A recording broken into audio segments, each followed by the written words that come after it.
these believers, among them is a group that they are true to the covenants that they have established with their Lord. Some of them have fulfilled their vow, their covenant, and some of them are waiting to do so. And the commentary tells us specifically that those who are addressed in this verse, the elite of them refers to the members of the Ahlul Bayt alayhimus salam. We recognize during these nights that Imam Hussein alayhi salam, his companions, his family members were among those who fulfilled their covenant. So the question is, what lessons do we extract from this event? Are we fulfilling our covenant? Are we fulfilling our vows? And in order to understand that question, we have to ask ourselves, where do we stand in life? What is our covenant? What is our vows? What is the promises that we need to deliver? Allah subhanahu wa ta'ala describes the human being, the creation of the human being, that when he wanted to create us, he said, Inni ja'ilun fil ardi khalifa, that I have created a vicegerent on earth, a representative of whom? Of him, of Allah subhanahu wa ta'ala. And the angels responded with an objection. Some commentators say that this objection was due to the fact that they had observed earlier creatures who looked like human beings, but really had no proper moral guidance or direction. And they were savages, whereas Allah subhanahu wa ta'ala created the human being, this new iteration, this new version of the human being, which is us, quite differently. So, do we know where we stand? Do we know what is our mission in life? When we talk about beginning with the end in mind, and some of you have probably heard this verse, this phrase, beginning with the end in mind. Beginning with the end in mind means that wherever you are now in life, you know clearly what your destination is. You know what your life is supposed to look like. You know that if somehow you can attend your own funeral and you can imagine your own funeral, you know who would be there. And if people had the opportunity to speak at that funeral, who would speak and what would they say? How would your children remember you? How would your family, your friends, your community members, your co-workers, those you came in contact with, how would they remember you? Would they bless you or would they curse you? Some people I've seen, they depart this world and those closest to them, unfortunately, they are glad that they're gone because of what they've done and how they treated them and the values and whether they lived up to their values or they failed to. So these nights become a time for us to internalize the message of Imam Hussein, and we start to reflect, where am I in life? What values do I want to live? When it comes time for me to transition from this world to the next, will I be prepared as Imam Hussein alayhi salam was? Or is there still more work to do? So how do we want to be remembered? And obviously for the Imam alayhi salam, based on his words, was very clear how he wanted to be remembered. He wanted to be remembered as a leader who did not back down, who did not cower, who did not give up, who persisted, who paid the price willingly rather than count the cost reluctantly. The Imam knew exactly what was in store for him. In fact, many times up until the point of the day of Ashura, the Imam would speak about it openly. In one example of this is the sermon that he gave before departing Mecca to go towards Kufa and eventually landing in Karbala. He says that I see myself in a land by the land of Nainawa being slaughtered. And Nainawa is one of the names of one of the old names of the city of Karbala. So his vision was crystal clear and he knew exactly what direction he was headed into. So if we condense the message of Ashura, if we condense the message of Imam Hussein alayhi salam, we can say that it is a message of reform and change, islah. And it's very appropriate that the month of Muharram falls in the beginning of the Islamic New Year. You know, in the regular New Year, in January, people come up with resolutions. And if you've been to the gym in the first few weeks of January, it's filled with all kinds of people who are excited about their new resolutions. But then 3 weeks in, 4 weeks in, no judgments on anyone. I'm just talking about something that, you know, is out there in the world and happens, is that people start to fall short and they start to get into their old habits. So the season of Ashura is also a season of resolution, real resolution that begins within. Not just changing some habits, but changing our spirit and who we are on the inside. From a character perspective, not a personality perspective.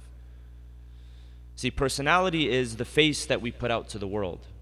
We can smile, we can say the right thing, we can show that we're friendly. These are all personality traits. But character is who you are on the inside. Character is who you are when nobody is watching, when nobody is there to applaud you or give you credit. No trophies are awarded for character. So, how do we reform? And Imam Hussein alayhi salam saw that the Islamic nation was hurting. And it wasn't a matter of resources. It wasn't a matter of financial reform. It wasn't that the nation, the ummah that he spoke about was hurting financially. Not at all. In fact, it was expanding during that time. During the time of the Umayyads is when the Muslim empire expanded the most. Spoils of war would come in. There was money and money was being passed around. So it wasn't financial reform that he was after. It was spiritual reform. It was reform from within. We all hear the saying, if it ain't broke, don't fix it. If something is not broke, then there's no need to fix it. There's no need for reform. But Imam Hussein saw that reform was necessary because the ummah was broken. People's mentalities, the way that they thought, the way that they believed, the way that they behaved, all of this was broken. And so it called for him to stand up. So, how do we reform something? And some people in their mind, the way to reform is to throw money at it. If there's a problem, just throw money at it. Fix it financially. We see what happens when companies require true reform, but the change that they make or the changes that they make are only surface level. We've seen throughout the history of the world some of the greatest empires come crashing, not because they didn't have resources, not because they didn't have armies, not because they didn't have financial planning or industrial planning, but because of what? Because of character flaws. If you see, for instance, if you examine the history of Al-Andalus, southern Spain, that was ruled by Muslims for centuries. What happened? Initially, it was a center of coexistence, religious coexistence. It was a center of learning. It was a center of great architecture, and until today, if you visit the south of Spain, you can see a lot of the remnants of that architecture that exists. But what happened? Within a few decades, the empire there began to become divided into different little states, and those Muslim rulers began to fight one another. It's not that they didn't have resources, it's not that any of that was lacking. It wasn't intellectual advancements a challenge there or anything like that. It wasn't that they didn't know how to build and manage cities properly. It's character flaw, ego. Each one tries to outwork the other or outshine the other, and they started to fight from within themselves. And then all of a sudden, it all came to a crash in 1492, the same year that Columbus sailed to the New World. They had become weak because of character flaws. The same goes for the era that Imam Hussein alayhi salam lived in and experienced. Character flaws. We see how companies crumble because of character flaws. One of the biggest examples of this here in the United States, about 2 decades ago, we all remember when Enron, that famous company Enron, came crashing down. One of the largest energy companies in the United States, if not the world. Billions and billions of dollars. It's fascinating when you read about the culture at Enron and what the managers and what the leaders there would teach their people. Some reports say that they would teach their people to think of themselves as more talented than anyone else from any other company. They would tell them that you're more talented than anyone else from any other company. And what is talent? Talent versus skill, there's a difference between talent and skill. Talent is something that you're normally born with. Skill is something that you need to work at. So they would tell them that you are naturally gifted, you are naturally talented. And when you tell someone that they're talented over and over again, they never develop skill. Why would I need to develop skill if I'm already talented? Among many other disasters that happen within that corporation, hiding financial reports and inflating things and mismatching numbers and what do they call it, fixing the books. All of a sudden, it came crashing down. Not because they didn't have money, no, they had a lot of money. Not because they didn't have actual talent, they had a lot of talent. They had some of the best talent. Not because they didn't have resources, they managed some of the United States' most significant assets and resources when it came to energy. But because character was missing. And we saw it happen again in 2008, 2007, 2009, during the financial crisis. Character flaws, greed, all of this got in the way. So when we talk about reform and when we talk about change that is permanent, what kind of change and reform is required of us? We're seeing now how 20 years and trillions of dollars spent, and more than that, more significant than all of that, is the tens or hundreds of thousands of lives that were taken in Afghanistan. Is it because the militaries that were involved there didn't have the right resources? Their weapons weren't the best of weapons. It was a lack of money. What was it?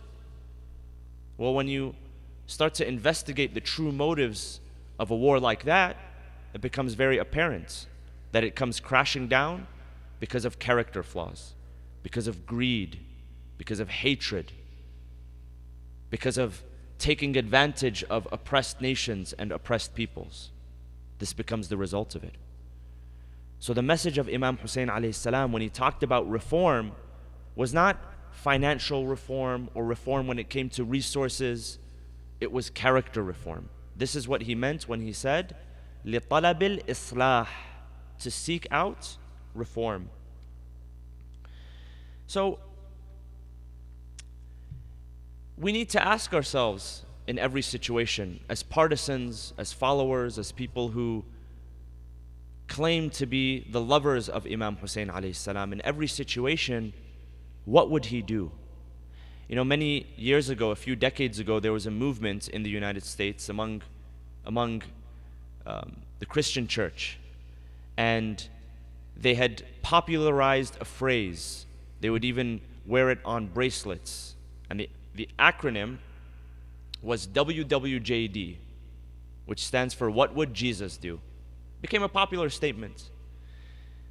Meaning every time you find yourself in a difficult moral situation, ethical situation, a dilemma, you ask yourself the question, what would Jesus do?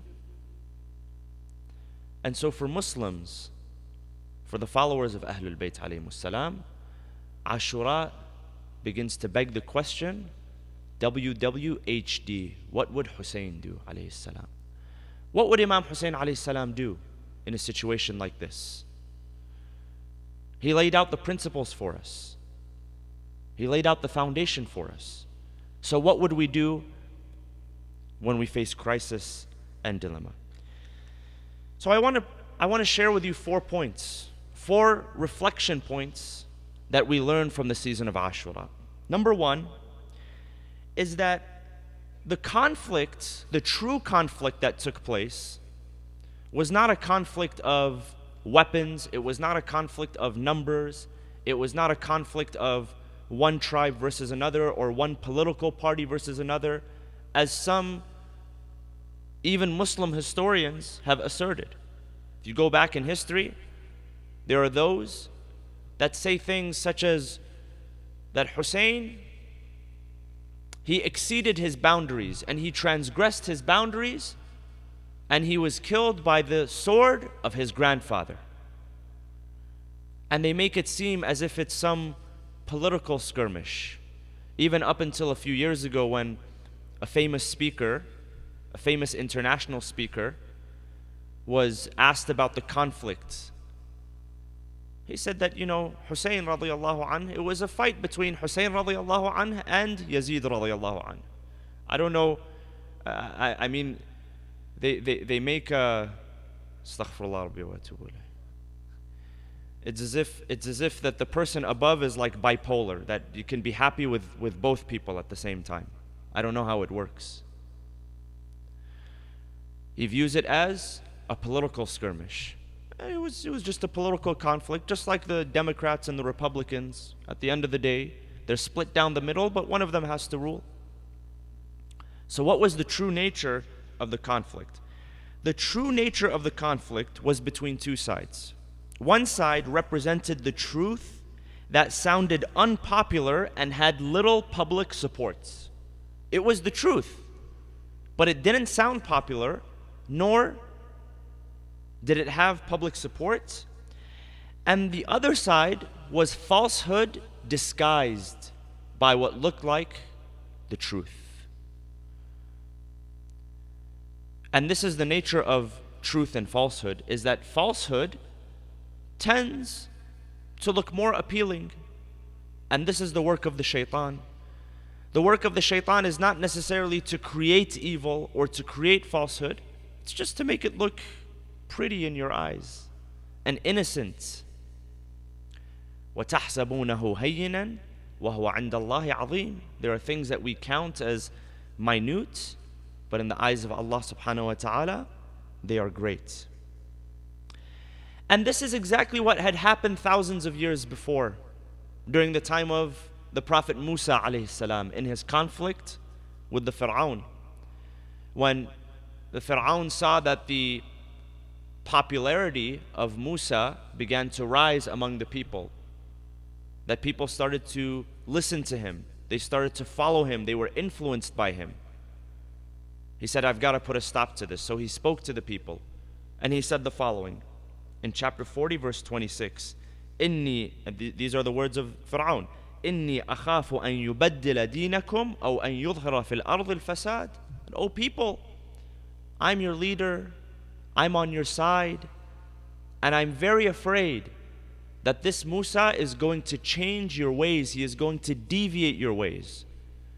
As if the Fir'aun himself was not a deviant. I'm afraid that he is going to deviate your ways that you've been used to. أو أن يظهر في الأرض الفساد, with his new ideas of freedom and standing up for yourself and all of this, he is going to sow discord and conflict. And he is going to wreak havoc. This is how the Fir'aun wanted people to think. So what did he do? He took the truth, which were the words and the ideas of Musa alayhi salam, and he made them unpopular. And truly it was only a small group of people that really followed Musa. Even among the people that followed him, they followed him mostly out of convenience because he was going to rescue them. As soon as they got to the other side, they crossed the sea, what happened? They forgot about everything and they began to worship the calf. They began to turn back to their old ways of idolatry and disbelieving in Allah subhanahu wa ta'ala. So sometimes the truth doesn't look like the truth, and falsehood isn't really clear.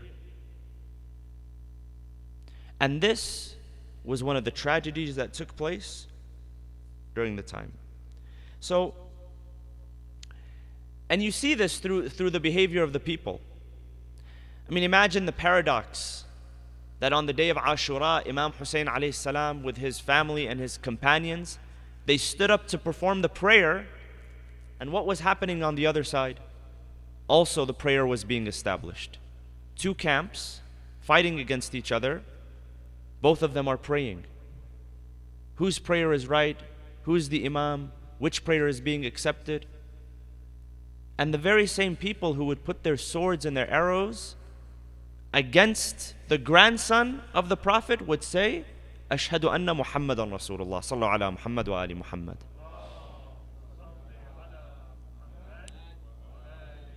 I mean, imagine the irony, imagine the paradox. It's almost unbelievable to picture it in front of us.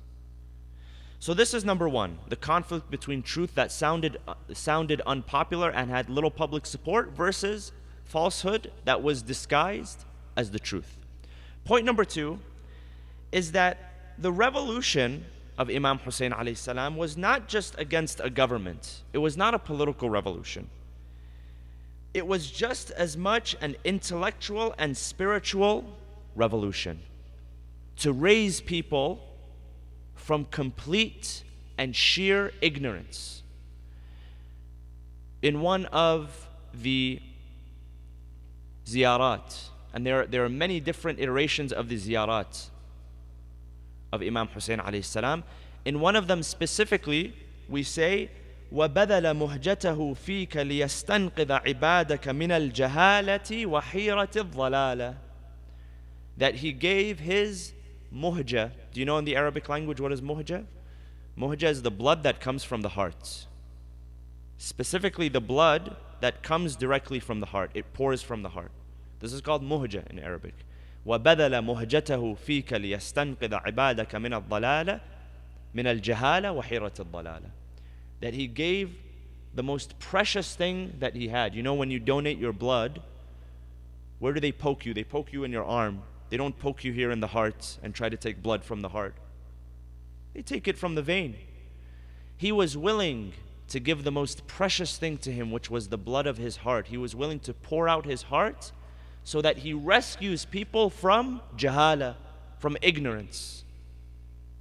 This is what he was willing to give up, just to awaken people. So from tyranny and from ignorance.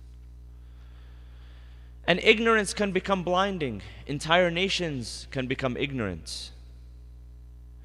The Quran tells us in chapter 4, verse 157, when it comes to the model of Isa alayhi salam, that more than 2,000 years later, most of the world, when it comes to you look at Christianity, which is the largest religion in the world, the most adherents in the world, Christianity, and with all the denominations, Catholicism and Orthodox Christianity combined, more than 2 billion followers in the world.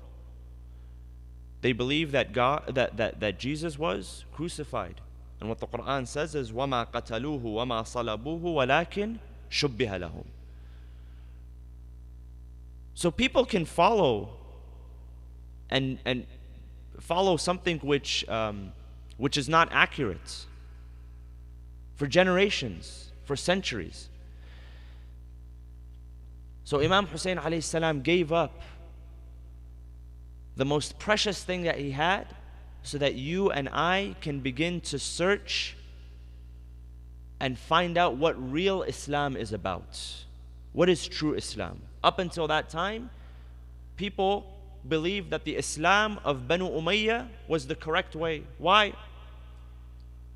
Because Muawiyah ibn Abi Sufyan was a master at propaganda and making people believe a certain way. And it makes us ask, what actually took place after the Prophet? So many people imagine Ashura as an isolated incident. And you find in different schools of thought, they know what happened on the day of Ashura, but they don't bring it up. Instead, they say Ashura is a day that we should fast, and we should thank Allah, while they know exactly what happened. Why? Because if you start to ask, and you start to tell people what happened, they start to ask questions. Did this happen in isolation, in a vacuum? I mean, how did it happen all of a sudden that the grandson of the Prophet on one side and an army of 30,000 on the other side? And when you start to ask the right questions, you begin to reveal some very uncomfortable truths. You start to realize that this did not happen in a vacuum, it did not happen in isolation, that there were certain events, certain transgressions that took place a few decades earlier that led up to this. So they are uncomfortable truths. But Ashura is an opportunity for us to share the message of what real Islam is. Number 3, the third point, the third takeaway point, is that how do we address early Muslim conflicts? These uncomfortable truths that we're talking about. Many people say, well, it just happened in the past. It happened 1400 years ago. Stop living in the past. Stop thinking about it. And what does the Quran say to that point? تِلْكَ أُمَّةٌ قَدْ خَلَتْ لَهَا مَا كَسَبَتْ وَلَكُمْ مَا كَسَبْتُمْ. In chapter 2, verse 134, the Quran says that is a nation that passed. It's a nation that passed. لَهَا مَا كَسَبَتْ. To it belongs what it created, and to you belongs what you created. Meaning that what you do and what they do has no relation. تِلْكَ أُمَّةٌ قَدْ خَلَتْ لَهَا مَا كَسَبَتْ وَلَكُمْ مَا كَسَبْتُمْ. And some people use this as a pretense to say, don't ask the questions. Don't ask questions of what happened before. Just concern yourself. And when you study the context of this verse was revealed to the Muslims, the new Muslims during the time of the Prophet, who would ask the Prophet, peace be upon him. Because they were the first generation, they would ask the Prophet, well, what about our fathers? What about our grandfathers? What about our great-grandfathers who lived before the advent of Islam? What is their masir? What is their destination? What will happen? The reply comes from the Quran, that is a nation that passed. Don't worry too much about them. They will be held accountable based on the truths that they understood, what they understood to be true. You just worry about yourself. It doesn't mean that we can't question what happened in history. We can't ask questions and reveal uncomfortable truths. Because if that was the case, then we shouldn't criticize anybody in history. We shouldn't criticize any dictator. We shouldn't even criticize the shaitan, because what he did was in the past, and he lives in a different realm, and and he's a jinn. We can come up with all sorts of excuses. Islam wants us to stand for what is true and to face brutal, honest, uncomfortable truths. God tells even the Prophet, peace be upon him, وَتَخْشَى النَّاسَ وَاللَّهُ أَحَقُّ أَن تَخْشَاهُ. Sometimes we're afraid, what will people think if we reveal the truths? If we reveal the story and they start to trace it back and they start to realize that these events didn't happen in isolation, we're afraid, it's uncomfortable. God tells the Prophet that sometimes you hide things within yourself because you have a fear of people, but in reality you should fear me, you should fear Allah subhanahu wa ta'ala. وَتُخْفِي فِي نَفْسِكَ مَا اللَّهُ مُبْدِيهِ وَتَخْشَى النَّاسَ وَاللَّهُ أَحَقُّ أَن تَخْشَاهُ. And this is an important imperative for us, because the Quran reminds us, يَوْمَ نَدْعُ كُلَّ أُنَاسٍ بِإِمَامِهِمْ. that on that day we will resurrect each and every person with their imam, with their leader, with their influencer. Whatever influencer you follow, whatever leader you follow, the Quran says we will resurrect you with that person on the day of judgment. Whoever you admire, whoever you follow, whoever you're in love with, whoever you idolize and respect, whoever you say things like radiyallahu anh, that may God be pleased with them. Okay, if you're okay with being resurrected with this person, then go ahead, continue to say radiyallahu anh. If you're pleased with their example and their model of how they live their life, and they've influenced your way of thought, then this person becomes your imam. And the Quran says, يَوْمَ نَدْعُ كُلَّ أُنَاسٍ بِإِمَامِهِمْ. We won't call people in isolation. They will be resurrected in isolation, and their book will be their book, but they will find themselves being resurrected in the vicinity of those that they took as their leaders. So it's important to identify when it comes to history, who are the examples that we admire and that we follow, versus who are the ones that we should steer clear from. This is number 3. And number 4 is that Ashura represents the universal day of resistance. Resistance. Not just against tyrants and oppressive regimes and militant groups that wreak havoc. This is one part of it. But sometimes the biggest tyrant resides within ourselves. وَمَا أُبَرِّئُ نَفْسِي إِنَّ النَّفْسَ لَأَمَّارَةٌ بِالسُّوءِ. That the nafs becomes tyrannical. It becomes tyrannical in its desires. It becomes tyrannical and starts to steer us down the wrong path. So it's not just fighting against the tyrant on the throne. It's fighting against the tyrant within the self. And we have many examples of that. One example that we gave was that of Al-Hurr ibn Yazid al-Riyahi, who truly during that moment on the day of Ashura truly had to struggle within himself. You have a decorated military commander, a general, who came from a noble family. And for those of you who have the chance, had or have the chance to visit Karbala, you would notice that the resting place of Al-Hurr is a few kilometers outside of the city center of Karbala. That's because he belonged to a noble family, and because he belonged to that noble family, that the army of Umar ibn Sa'ad treated his body with respect. And they allowed it to be taken to be buried in isolation, away from the rest of the shuhada. This man truly had to struggle. He said, I see myself with a choice between hell and heaven, and by God, I will not choose anything over heaven. This was the struggle within the nafs. Inna nafsa la'ammaratun bisu'. Persistence with evil. So even though the army of Imam Hussein alayhi salam was obliterated in the short term, they were besieged, water cut off from them, from the second or third day that they had, from the third day, the third of Muharram rather, a day after they had arrived. They took away from them food and water.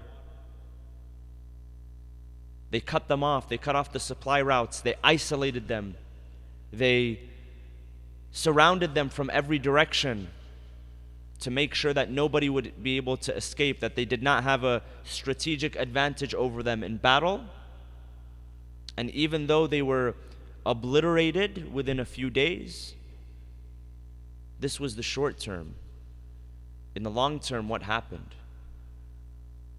The memory of Imam Hussein alayhi salam and his family and his companions became etched in the collective Muslim memory for eternity, and it won't stop. This is why we pay tribute to Imam Hussein alayhi salam. Sometimes when it comes to our life, we think of short-term gains and short-term wins.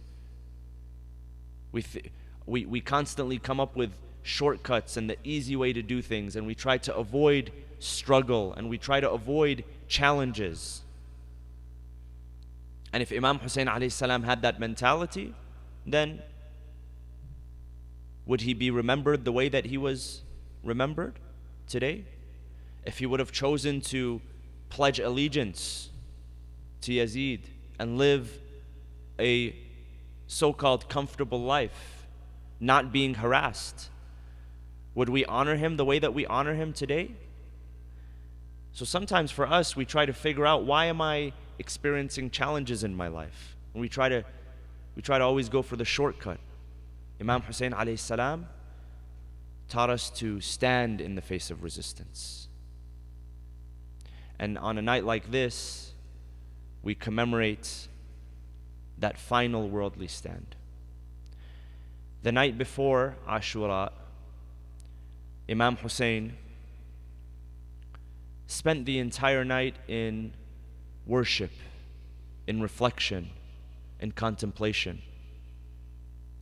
He spoke to his companions and his family members, and he made it very clear that whoever wanted to depart and go back to their homes, they were completely free.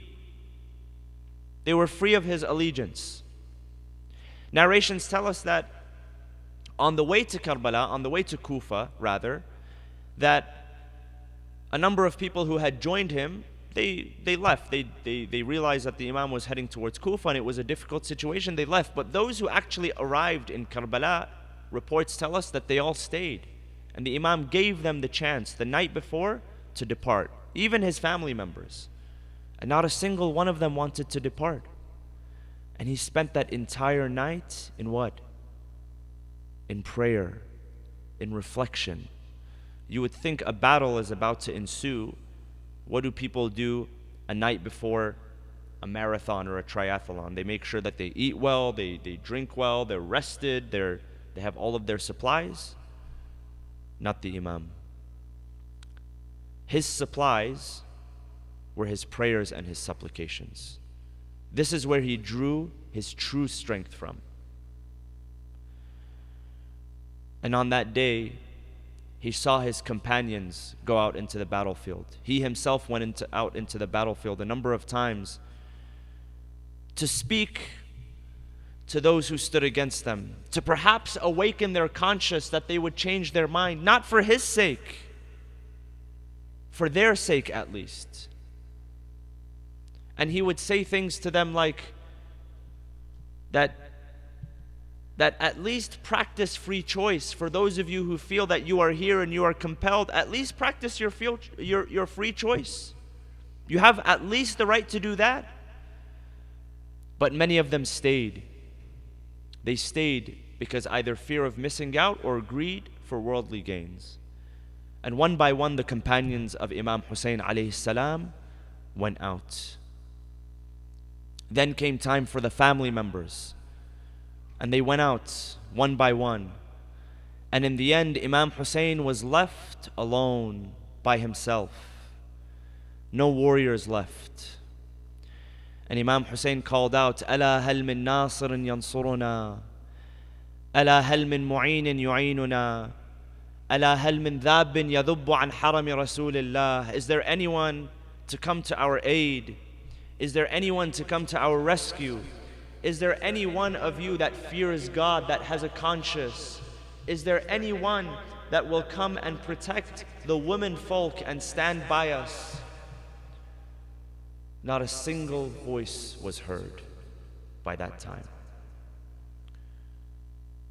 At that moment, narrations say that Imam Zainul Abidin alayhi salam, who was so ill, he was so ill that he could not get up from his tent. When he heard the cry of his father, he got up and he used the cane, and his sword was dragging behind him. He wanted to go out into the battlefield to fight. Even though he did not have the strength to, his father took him back. He took him back to the tents. He wanted his life to be protected so that the lineage of Ahlul Bayt alayhimus salam would continue. The Imams of Ahlul Bayt would continue. That lineage would not go extinct.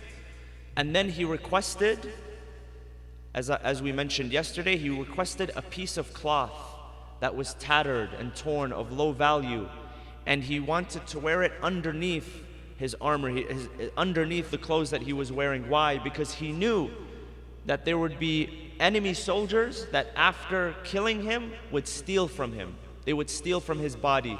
They would steal the rings from his fingers. They would steal the turban from on top of his head. And he did not want to remain naked under that sun.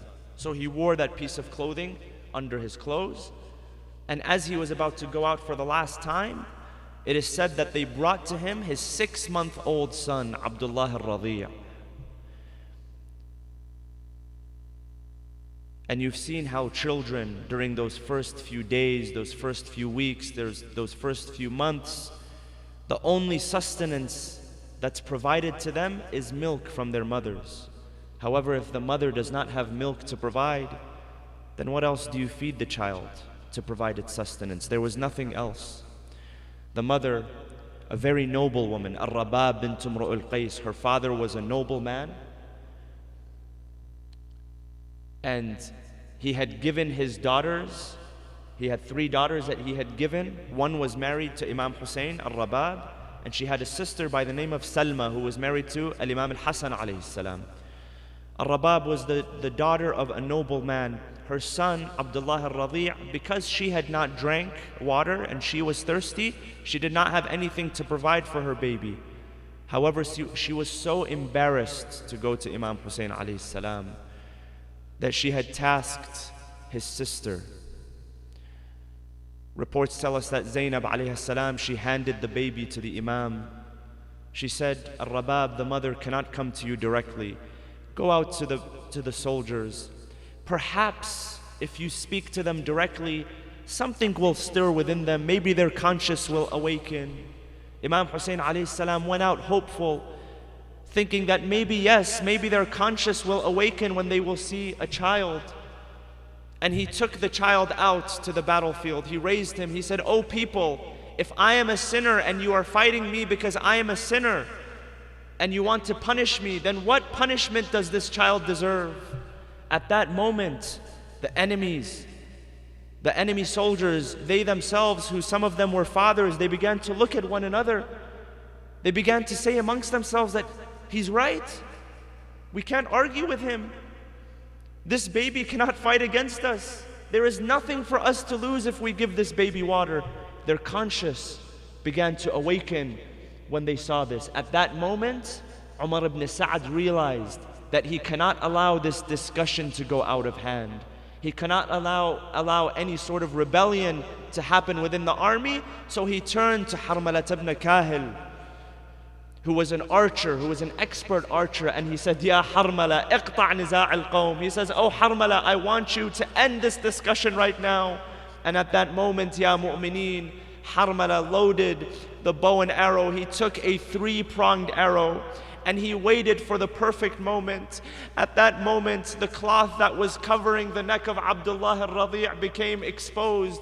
The neck became exposed. He found his target. He shot his arrow. The arrow fell into the neck of Abdullah al-Radi'. Narrations say that this baby, who only a few moments before was lifeless because he was hungry, he felt the heat of the arrow go inside his neck, and his arms broke free from the cloth that he was wrapped in. Narrations tell us that he began to toss and turn like a fish out of water. Imam Hussein alayhi salam took that blood, he threw it towards the sky, and he began to say, "Hawwana alayya ma nazala bi annahu bi'aynillah." Everything that we are experiencing has become easy with knowing the fact that this is in the way of Allah subhanahu wa ta'ala. Al-Imam al-Baqir alayhi salam says that not a single drop of blood came back to the ground. Imam Hussein took the baby back to the family. They were hoping that maybe he had been given water and maybe there was some extra water. Some narrations tell us that he could not take the baby back to the mother. He went directly himself and buried the child. As he buried the child, he heard a sound calling out, "Da'hu ya Hussein." دعه يا حسين فإن له مرضعة في الجنة. Leave him, O Hussein, for he has a nurse awaiting for him in paradise. At that moment, Imam Hussein, knowing that he had lost everything, wanted to go out into the battlefield one more time. But then he turned to the ladies and he began to say, Ya Zainab, wa ya Ruqayya, wa ya Kulthum, O ladies, عليكن مني السلام فهذا آخر الاجتماع وقد قرب منكن الافتجاع. This is my final farewell, and what you are about to experience after this, you must bear patience. Zainab alayhi salam told him, she said, على من تخلفنا, who will you leave behind for us if you leave? Imam Hussein, with full conviction, he said, Inna Allah hadi kunna wa hafidhukun. God is your guide. God will be your protector in my absence. And that was the time that Imam Hussein bade farewell and went out into the battlefield for one last time. Inna lillah wa inna ilayhi raji'un. وسيعلم الذين ظلموا أي منقلب ينقلبون والعاقبة للمتقين. بسم الله الرحمن الرحيم. اللهم اغفر للمؤمنين والمؤمنات والمسلمين والمسلمات الأحياء منهم والأموات. تابع بيننا وبينهم بالخيرات إنك مجيب الدعوات إنك قاضي الحاجات إنك على كل شيء قدير برحمتك يا أرحم الراحمين. وصلى الله وسلم على سيدنا محمد وعلى أهل بيته الطيبين الطاهرين.